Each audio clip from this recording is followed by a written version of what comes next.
আমি এবারে তোমাদের থার্ড সেমিস্টার পলিটিক্যাল সায়েন্স সেক 3 পেপারের সাজেশনস দিয়ে দেবো। অ্যান্ড আমি তোমাদের ব্রড কোশ্চেন্স মেনলি হচ্ছে কি যে দুটো বলবো, মানে তোমাদের পরীক্ষাতে দুটো লিখতে হবে 20 মার্কসের। তো আমি বেসিক্যালি দুটোই বলবো এবং কিছু সাপোর্টিভ প্রশ্ন বলবো। তো আশা করছি তোমরা যে দুটো বলবো মোটামুটি পরীক্ষাতে চারটে আসবে, তো চারটের মধ্যে দুটো করতে হবে 20 মার্কসের, মানে দুটো 20 মার্কসের অ্যান্সার করতে হবে 40। আর পাঁচটা হচ্ছে কি যে 2 মার্কসের অ্যান্সার করতে হবে, তাহলে 50 মার্কসের পরীক্ষা হবে। সো আমি বেসিক্যালি তোমাদেরকে দুটো বলবো, ওই দুটো মোস্ট প্রবাবলি কমন চলে আসবে, বাট কিছু সাপোর্টিভ প্রশ্ন রেখেছি আমি, দেন সেগুলো ভালো করে দেখে যাও। অ্যান্ড তোমাদের হচ্ছে কি যে এই পেপারটা না প্রিভিয়াস ইয়ার অ্যাভেলেবেল, মানে প্রিভিয়াস ইয়ার অ্যাকচুয়ালি আছে, এই সেম সিলেবাসের উপর আগে পরীক্ষা হতো। তো তখন তোমাদের যেমন 2 মার্কসের প্রশ্ন আসছে, ওদের না মার্কস 1 প্রশ্ন আসতো। তো ওই যে মার্কস 1 প্রশ্নগুলো কিন্তু তোমাদের কিন্তু এবার 2 মার্কস হিসেবে দিতে পারে। তো সেগুলো আমি তোমাদের 2021 এবং 2022-এর সলিউশনস করে দিয়েছি। তো যেহেতু লেটে ভিডিও পোস্ট করেছি, তো ওগুলো তোমাদের আই থিঙ্ক কিছুটা হেল্প হবে।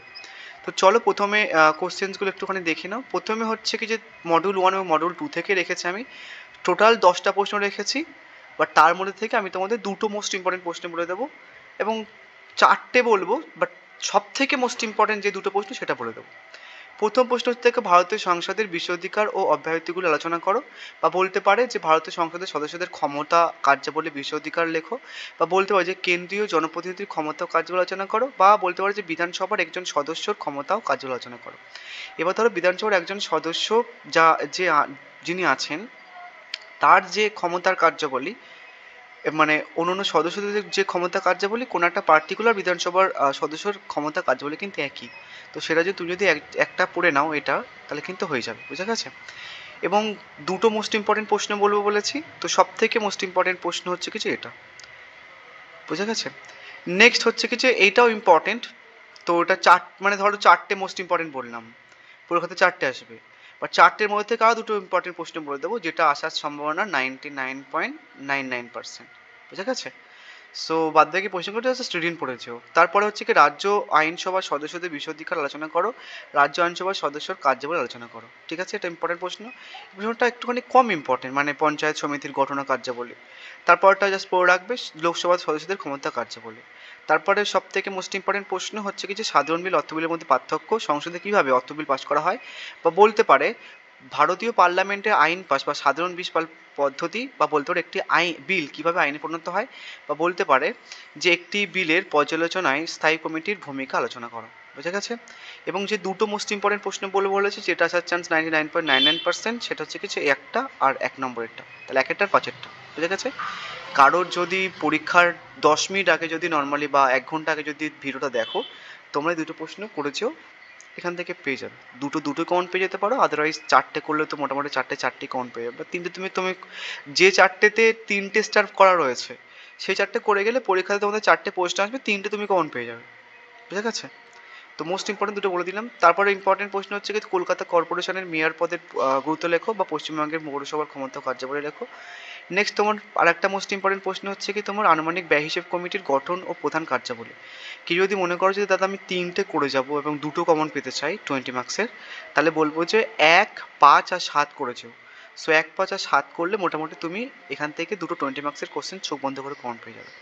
নেক্সট 8 নম্বরের প্রশ্ন হচ্ছে কি তোমার রাজ্য বিধানসভার অধ্যক্ষের ক্ষমতা কার্যাবলী। নেক্সট জেলা পরিষদের গঠন বর্ণনা করো, জেলা পরিষদের সভাপতির কার্যাবলী আলোচনা করো। নেক্সট ভারতের সংসদীয় কমিটি ব্যবস্থার উপর টিকা লেখো। 10টা প্রশ্ন দিয়েছি, যদি 10টাই করে যাও তাহলে খুব একটা চাপ থাকবে না। ওই 3টে বললাম ওটা একটু মানে রিস্ক হয়ে যায়, বাট কমন পেয়ে যাবে, সমস্যা নেই। এবার হচ্ছে প্রিভিয়াস ইয়ার 1 মার্কসের আসতো, আমি ওইটাও সলিউশনস করে দিয়েছি, যেটা 2 মার্কসে যদি আসে প্রশ্নটা। তো ভারতীয় পার্লামেন্টের একটি অর্থ সংক্রান্ত কাজ, তো তোমাকে ধরো আগে 1 মার্কসের আসতো বলে একটি দিয়েছে, তো তোমাদের তো 2 মার্কসের এবার। তো তোমাকে বলতে পারে যে ভারতীয় পার্লামেন্টের একটি মানে দুটি অর্থ সংক্রান্ত কাজ উল্লেখ করো। তো অ্যান্সারটা হয়েছে ইংলিশ প্লাস বাংলা ভার্সানে। নেক্সট বলেছে যে ভারতীয় পার্লামেন্টের কোন কক্ষকে জনপ্রিয় কক্ষ বলা হয়। এটা 1 মার্কসের প্রশ্ন অ্যাকচুয়ালি, এটা ডিরেক্টলি তোমাদের 2 মার্কসের পড়বে না। এবার তোমাকে হয়তো বলতে পারে যে পার্লামেন্টের কোন কক্ষে কতজন মেম্বার থাকে, বা পার্লামেন্টের ক্ষমতা বা কার্যাবলী একটা করে দিতে পারে। নেক্সট ভারতীয় সংবিধানের 249 নং ধারার গুরুত্ব কী। নেক্সট আইন সবার মর্যাদা হ্রাসের একটি কারণ, তো তোমাকে বলতে পারো দুটো কারণ লেখো। নেক্সট ছায়া মন্ত্রিসভা, ঠিক আছে, মোস্ট ইম্পর্টেন্ট। নেক্সট প্রশ্ন হচ্ছে কি অনাস্থা প্রস্তাব বলতে কী বোঝো, মোস্ট ইম্পর্টেন্ট। নেক্সট হচ্ছে কি ভারতীয় সংবিধানের 365 নং ধারাটি উল্লেখ করো। নেক্সট গ্রাম পঞ্চায়েতের কার্যবাহী অধিকারক কে এবং তার কাজটা কি দেখে রাখবে। নেক্সট বড় কমিটির একটি প্রধান কাজ কি, জেলা পরিষদের আয়ের একটি উৎস কি, তোমাকে দুটো তিনটে উৎস বলতে পারে। নেক্সট হচ্ছে কি অর্থ বিল কে নিরূপণ করেন এবং কিভাবে নিরূপণ করেন সেটা কিন্তু পড়ে রাখবে। স্থায়ী কমিটি গঠনের একটি উদ্দেশ্য লেখো, তোমাকে বলতে পারে দুটো উদ্দেশ্য লেখো। বিলের তৃতীয় পার্ট কি, এটা মোস্ট ইম্পর্টেন্ট। নেক্সট হচ্ছে কি যে সরকারি গাণিতিক কমিটির চেয়ারম্যান হিসেবে সাধারণ কাকে নিযুক্ত করা হয় এবং কেন নিযুক্ত করা হয়, কীভাবে নিযুক্ত করার প্রসেস জিজ্ঞাসা করতে পারে। গিলোটিন কি, ঠিক আছে, এটা দেখে রাখবে ভালো করে। নেক্সট আসি 2021-এ। এবছর তোমাদের আসবে না। ভারতে বর্তমান বিদেশ নীতির একটি বৈশিষ্ট্য লেখো, তোমাকে বলতে পারে দুটো বিদেশ নীতির বৈশিষ্ট্য লেখো। নেক্সট ম্যাকমোহন লাইন কি, ঠিক আছে, সেটা বলতে পারে। তাস্কেন্ট চুক্তি ভারতের কোন প্রধানমন্ত্রী এবং কবে স্বাক্ষরিত হয়েছিল, মোস্ট ইম্পর্টেন্ট। সিমলা চুক্তি স্বাক্ষরিত দুজন রাষ্ট্রপতির নাম, মোস্ট ইম্পর্টেন্ট একটা প্রশ্ন। নেক্সট SAFTA কি। নেক্সট বিশক্তি হিসেবে নিজেকে পরিচিত করবার লক্ষ্যে ভারতের রাজনৈতিক জীবনে 1947 সালে গুরুত্বপূর্ণ কেন। নেক্সট ভারত মার্কিন পারমাণবিক চুক্তি কবে এবং কোন ভারতীয় প্রধানমন্ত্রী স্বাক্ষর করেছিল। নেক্সট ভারত ও নেপাল সীমানা সুরক্ষার যে একটি যৌথ উদ্যোগ উল্লেখ করো, বা দুটি বলতে পারে তোমাদেরকে। 2014 সালে ভারত ও গণপ্রজাতন্ত্রী চীনে স্বাক্ষরিত 14টি চুক্তি স্বাক্ষরকারী দুজন রাষ্ট্রপতির নাম লেখো। এগুলো কিন্তু প্রশ্ন তোমাদের আসবে। নেক্সট দক্ষিণ এশিয়ার সম্পর্কে ভারতের বৈদিক সম্পর্ক কৌশল লেখো। নেক্সট ভারত কি তালিবান নিয়ন্ত্রিত আফগানিস্তানকে রাষ্ট্র হিসেবে স্বীকৃতি দিয়েছে। নেক্সট বসন্ত পৃথিবী দিবস এবং ISFTA, ঠিক আছে, এগুলো দেখে রাখবে। যেগুলো প্রশ্ন, যেমন এগুলো 1 মার্কসের প্রশ্ন, এগুলো তোমাদের আসবে না অ্যাকচুয়ালি। নেক্সট এটাও তোমার 1 মার্কসের প্রশ্ন, এগুলো আসবে না। তো যেগুলো 2 মার্কসের প্রশ্ন বা কিছু কিছু জিনিস জিজ্ঞাসা করেছে যে একটা বৈশিষ্ট্য বলো বা একটা কারণ বলো, সেগুলো দুটো করে নেবে, তাহলে 2 মার্কসেরটাও কাজ চলে আসবে, তাই না? So thank you.